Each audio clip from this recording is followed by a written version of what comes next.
Assalamualaikum, salam sejahtera dan salam Malaysia Madani. Bersama saya Muhammad Aziz Rahim dalam Berita Pagi Sarawak. Kita mulakan dengan perkembangan ini. Projek Tebatan Banjir Fasa 2 di Kuching dijangka mula ditender selewat-lewatnya akhir tahun ini. Timbalan Perdana Menteri Datuk Seri Fadilah Yusof berkata, projek itu meliputi pembinaan saluran banjir ke Sungai Salak. Fasa kedua ialah untuk mengalihkan aliran air daripada Sungai Sarawak keluar ke Sungai Salak. Maknanya dipecah dua. Bukan lagi bertumpu di sini tapi akan dialihkan ke tempat lain. Beliau juga percaya banjir kilat yang berlaku awal bulan ini berpunca dari limpahan air hujan yang tidak dapat disalurkan ke Sungai Sarawak. Buat masa ini pihaknya sedang menanti kelulusan dari Kementerian Kewangan dan Ekonomi. Datuk Seri Fadilah ditemui pemberita selepas majlis penyerahan baucer bantuan Back to School Parlimen Putrajaya di Kuching.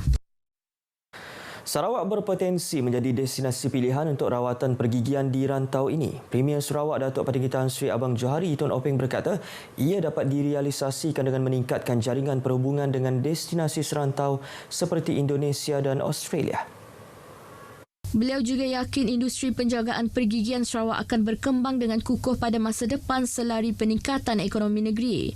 Ini kerana penjagaan kesihatan kesejahteraan serta penyelidikan perubatan adalah subsektor yang mempunyai potensi di Sarawak. Beliau berkata demikian pada perasmian Kongres Pergigian Borneo ke-12 dan pameran perdagangan di Kuching.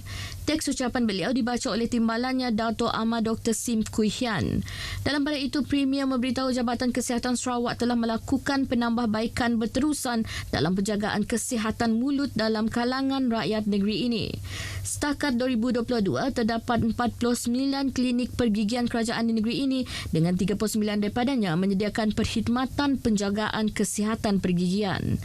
Pada masa sama, 9 klinik menyediakan penjagaan pergigian pakar bukan berasaskan hospital termasuk ortodontik dan pergigian restoratif. Tamasya Sukan Malaysia SUKMA Sarawak edisi ke-21 bakal menyaksikan penyertaan kira-kira 15,000 atlet dan pegawai termasuk penyertaan negara jiran Brunei Darussalam. Premier Sarawak Datuk Patinggi Tan Sri Abang Johari Tun Openg berkata, tamasya kali ini merupakan kejohanan terbesar sejak SUKMA dan Para SUKMA diadakan kali pertama pada 1986. Beliau menzahirkan penghargaan atas penghormatan kepada Sarawak sebagai tuan rumah. Katanya tamasya sukan bukan hanya untuk mencipta kejayaan dalam kalangan atlet, malah untuk mengukuhkan lagi perpaduan. Beliau berkata demikian pada majlis pelancaran SUKMA dan Para SUKMA di sebuah hotel di Kuching. Teks ucapan beliau dibacakan oleh Menteri Belia, Sukan dan Pembangunan Usahawan Sarawak, Datuk Seri Abdul Karim Rahman Hamzah. Turut dilancarkan logo, maskot, lagu rasmi serta laman sesawang SUKMA Sarawak 2024. Tamasya kali ini bakal berlangsung pada 17 hingga 24 Ogos di 9 bahagian dengan 490 acara sukan dipertandingkan. Para SUKMA pula diadakan pada 20 hingga 28 September di Kuching. Sementara itu, Kementerian Belia, Sukan dan Pembangunan Usahawan Sarawak masih mengunci mulut mengenai sasaran kutipan pingat bagi kontingen Sarawak pada SUKMA kali ini. Menterinya Datuk Seri Abdul Karim Rahman Hamzah berkata ia akan dimaklumkan menjelang tamasya itu kelak. Sarawak Sports Corporation sentiasa memantau tiap-tiap persatuan sukan dan melihat perkembangan. Kita belum lagi memberi sasaran tertentu, tapi apabila kontingen Sarawak kita sudah the final one, nanti kita baru maklumkan baru. Mengenai ganjaran kepada para atlet, beliau berkata kerajaan Sarawak tidak mahu memberi penekanan terlalu tinggi terhadap perkara tersebut, namun berharap para atlet berjuang dan mempamerkan prestasi terbaik untuk memastikan Sarawak dapat merampas gelaran juara. Kementerian Pendidikan komited untuk memastikan isu kekurangan guru di seluruh negara dapat ditangani. Ketua Pengarah Pendidikan Azman Adnan berkata, kala itu kementerian bersama Suruhanjaya Perkhidmatan Pendidikan sedang menggerakkan usaha pengambilan dan penempatan guru bagi memastikan isu tersebut dapat ditangani dari semasa ke semasa. Jelasnya sepanjang tahun lepas, seramai 18,792 orang guru baharu telah dilantik termasuk di Sarawak. Manakala dalam konteks negeri Sarawak, sehingga pada bulan Disember tahun lalu, seramai 1,100 orang guru baharu telah ditempatkan di Sarawak dan terdiri daripada siswazah keluaran Universiti Awam dan juga swasta. Selain itu, 6,000 orang guru di bawah skim guru kontrak perkhidmatan COS akan diambil dan ditempatkan pada April depan bagi memastikan proses pengajaran dan pembelajaran pelajar berjalan lancar. Beliau turut memaklumkan Sarawak masih kekurangan guru sekitar 2,000 orang. Beliau ditemui media selepas melancarkan program gerakan massa #TerimaKasihCikgu di Kuching. Dalam perkembangan lain, Azman Adnan berkata pengoperasian kantin sekolah pada bulan Ramadan akan berjalan seperti biasa.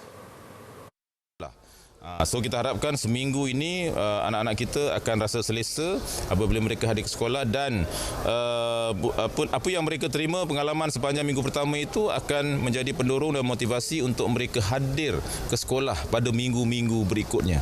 Dalam pada itu, beliau memaklumkan pendekatan tiada sesi pembelajaran dan pengajaran pada minggu pertama sesi persekolahan akademik akan diteruskan pada sesi persekolahan 2024-2025 yang bermula hari ini.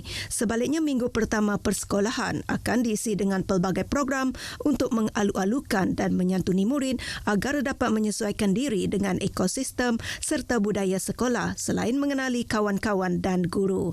Pembukaan persekolahan akademik sesi 2024-2025 bagi sekolah-sekolah negeri kumpulan A bermula hari ini, manakala sekolah-sekolah negeri kumpulan B pada 11 Mac. 3 lokasi di Sarawak ditetapkan untuk melihat anak bulan Ramadan petang ini. Yang di-Pertua Majlis Islam Sarawak, Datuk Miss Nutaha berkata, lokasi tersebut adalah di Pusat Falak Miri, Tanjung Batu Bintulu dan Teluk Bandung di Kuching. Kita juga ingin maklumkan bahawa insya-Allah kita akan melihat anak bulan pada 10 hari bulan. Saya dengan Mufti dan saya dimaklumkan juga kemungkinan Jurutangan Governor kita Tun akan melihat anak bulan di Miri. Kita ada melihat anak bulan di Miri, tempat yang dihaskan, dan juga di Bintulu dan juga di Kuching. Beliau berkata demikian kepada media selepas majlis pelancaran Zon Halal Anjong Sari dan Medan Selera SEDC di Lawas. Dalam pada itu, Datuk Miss Noh turut mengingatkan umat Islam di negeri ini untuk menghormati bulan Ramadan yang disambut minggu depan. Katanya umat Islam perlu menjaga tingkah laku dan mengelak ditangkap kerana makan di tempat terbuka. Baik, berita pagi Sarawak berakhir di sini. Ikuti Stadium RTM selepas ini untuk perkembangan sukan tanah air dan antarabangsa. Dari sungai hingga segara, Palestin pasti merdeka. Assalamualaikum.